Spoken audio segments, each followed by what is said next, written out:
ഇന്ന് തന്നെ ഡൗൺലോഡ് ചെയ്യൂ. കാണൂ നിങ്ങളുടെ ഫേവറേറ്റ് ഷോസ്. അത് പ്രിയങ്കയെ തട്ടിക്കൊണ്ടുപോയവരുടെ ഫോട്ടോസാ. ഇപ്പൊ ഏതോ ഒരു നമ്പറിൽ നിന്ന് എനിക്ക് സെൻഡ് ചെയ്തതാ. ആരായിരിക്കും ഇതിന് പുറകെ? ആരെയോ അവർ കണ്ടെത്തിയിരിക്കുന്നു എന്നത് സത്യ. അത് ആരതി വർമ്മയുടെ ടീമാണോ അതോ അന്വേഷണ ഉദ്യോഗസ്ഥരായിരിക്കോ? അമ്മേ, സൂര്യൻ കൂട്ടി ഞാൻ എന്റെ വീട്ടില് വിരുന്നിന് പോയപ്പോ എന്തൊക്കെയാ അവിടുന്ന് തന്ന സമ്മാനങ്ങളെന്ന് ഓർമ്മയുണ്ടാവുമല്ലോ അല്ലേ? അതൊക്കെ എനിക്ക് ഓർമ്മയുണ്ട് കൽപ്പനെ. പക്ഷേ ഓരോന്നിനും ഓരോ സാഹചര്യമല്ലേ. വിരുന്നിന് സമ്മാനങ്ങൾ കിട്ടാത്തത് കാരണം രാധികയെ ചെറുതാക്കി കാണാനൊന്നും നീ നോക്കണ്ട. ഓ, ഞാൻ ആരെയും ചെറുതാക്കാനും വലുതാക്കാനൊന്നും നോക്കുന്നില്ല. ഓരോരുത്തരും അവരവരുടെ അവസ്ഥ മനസ്സിലാക്കിയാൽ മതി. എടുത്തി, എന്റെ അച്ഛനൊന്നിനും മാർഗമില്ല. മുത്തശ്ശിയെ ചികിത്സിക്കാനുള്ള ചെലവ് തന്നെ അച്ഛൻ പെടാപ്പാട് പെടുക. ഇങ്ങനൊരു ചോദ്യം ഞാൻ ഒരിക്കലും പ്രതീക്ഷിച്ചില്ല.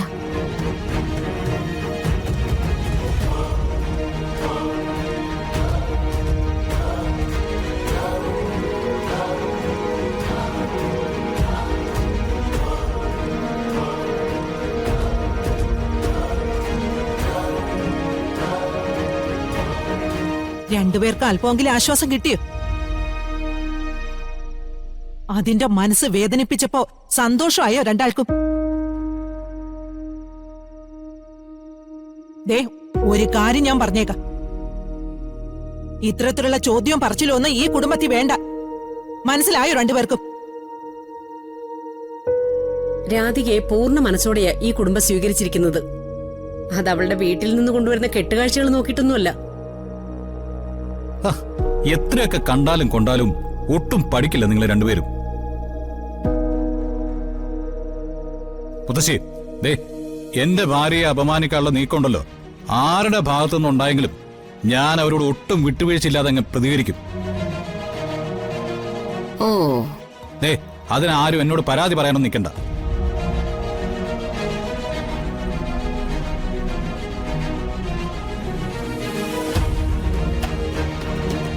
തൽക്കാലം ഒരു സ്വസ്ഥത കിട്ടിയെങ്കിലേ ചെല്ല് രണ്ടാളും.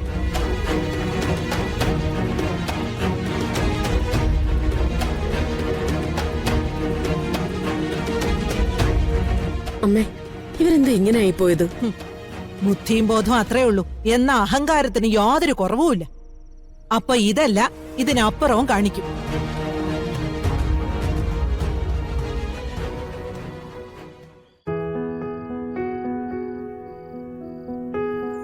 ശ്യാമേ, വരുന്നതിന്റെ അധികം ഒരു ദിവസം വിരുന്നിന് വിളിക്കണ്ടേ? മരുമകന് വിരുന്ന് കൊടുക്കേണ്ടത് അമ്മായിയമ്മയുടെ ഡ്യൂട്ടിയാ. എടുത്തി കളിയാക്കാണോ?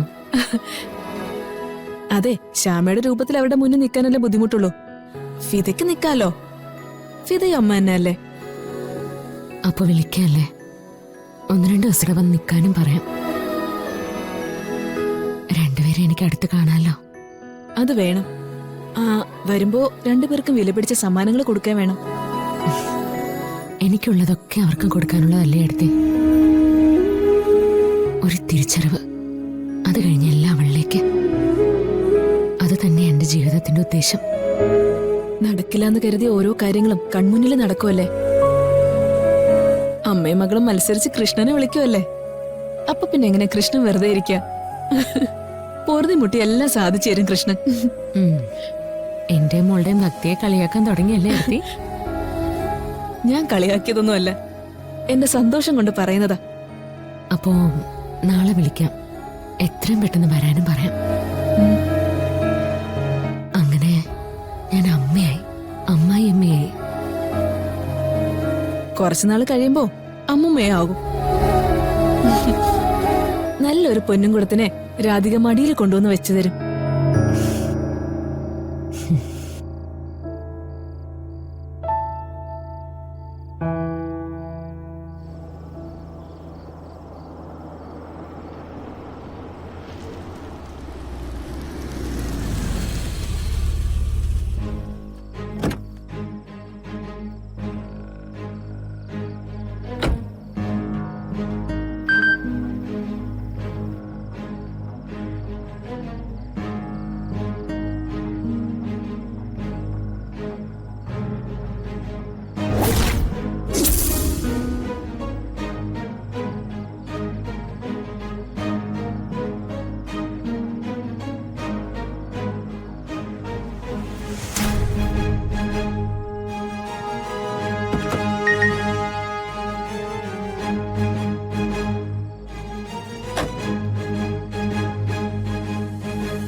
ഹലോ.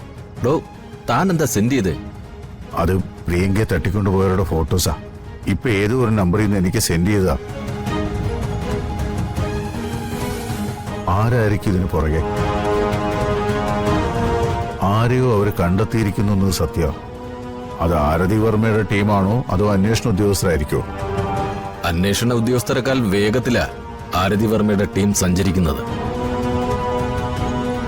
എന്റെ കണക്കൂട്ടലനുസരിച്ച് അവരാകാനാ സാധ്യത കൂടുതൽ.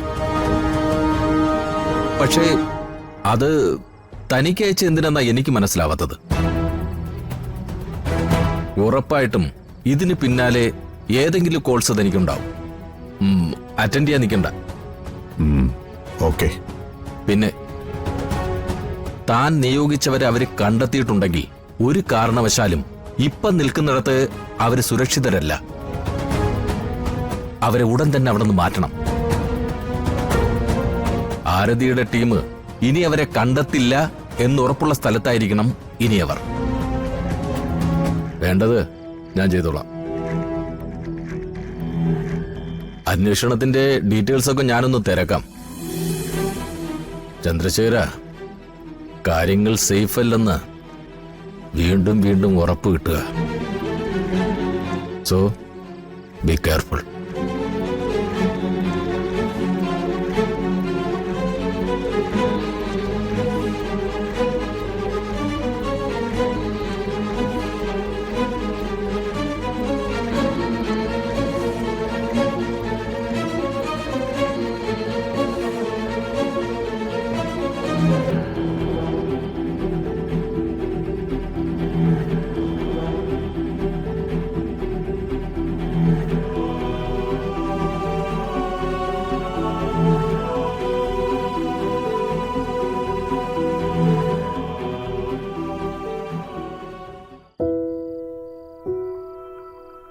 ആറ്റുവാശ്ശേരിക്കാരുടെ സ്ഥിതി അനുസരിച്ച് ഒട്ടും മോശമാവാൻ സാധ്യതയില്ല.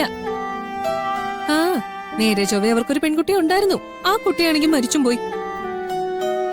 ഇനിയിപ്പൊ മോളേന്ന് വിളിക്കാൻ അവർക്ക് ഇവളല്ലേ ഉള്ളൂ. കാര്യമായിട്ട് എന്തെങ്കിലും കിട്ടിക്കാണും അല്ലേ വരുണേ?